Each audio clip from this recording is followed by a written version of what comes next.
Tim Miller, thank you for joining me. My first question is the ad that you have put out, or you helped to put out. Is this a sign that Trump's support amongst evangelical Christians is vulnerable? I think that there's a percentage of Trump's vote among evangelicals that's vulnerable. The reality is he's going to have majority support within the evangelical community. There's no doubt about that. But what you are seeing is a waning of support among very devout evangelicals. People who go to church multiple times a week, have always been shakier than some of their more casual evangelical counterparts, and then moderate evangelical voters, particularly in the suburbs of communities. And so I think that looking at these two groups, if we can peel off even 5% of Donald Trump's support among those voters, that goes a long way to helping to elect Joe Biden. And how important was it for you with this ad to focus on the religious support that Trump has gained? What we're trying to do with our program at Republican Voters Against Trump is have real Americans talk to their peers about their problems with Donald Trump. And so rather than being lectured to from Washington or lectured to from secular elites about Donald Trump, what we wanted to do is have real devout Christian and evangelical voters talking to their peers about why they've changed their minds about Donald Trump. And so that was the impetus from the ad. It's what we've seen in research is that voters are much more responsive to listening to a message when it comes from their peers, when it comes from people who might have given Trump a chance last time in particular. And so we wanted to elevate those voices with this ad.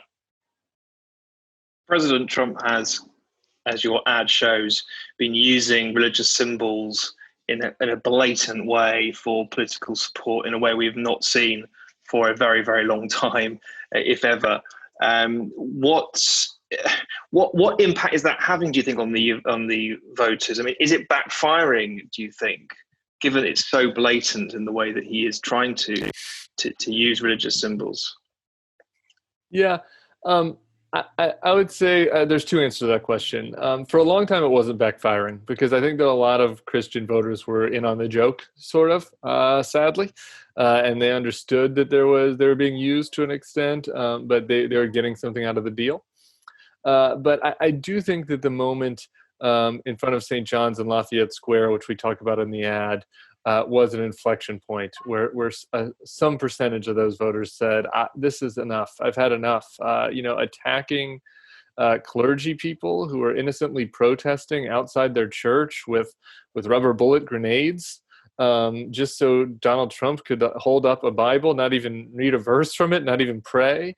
We've seen a lot of blowback around that, and I think that it might have been a moment where, again, it doesn't mean that his evangelical support will go to zero, but where certain voters said, I don't like this deal that I've cut with him anymore. We're being used, and it's not in a healthy way. And how damaging do you think, in the long term, that support for President Trump amongst Christians will be for the churches? Do you think it's going to have a long-term, negative effect for the Christian faith? That's hard for me to answer. I'm a Catholic, and so I think that if you look at the priest abuse scandal and the Catholic Church's attitude towards sexuality, towards gays in particular, has had a negative impact on the long-term vibrancy of the church among younger voters, and I certainly think that's possible that the same trends could happen among evangelical and other Christians for whom younger voters who are extremely grossed out by Donald Trump, who do not understand this deal that has been cut, might be turned off from the church altogether. I think that that's a fair risk, and we've seen examples of that in this country of younger voters being turned off from organized religion when there have been similar types of scandals or corruptions, or however you want to put it. Your prediction for 2020, the polls are very, very, very tight.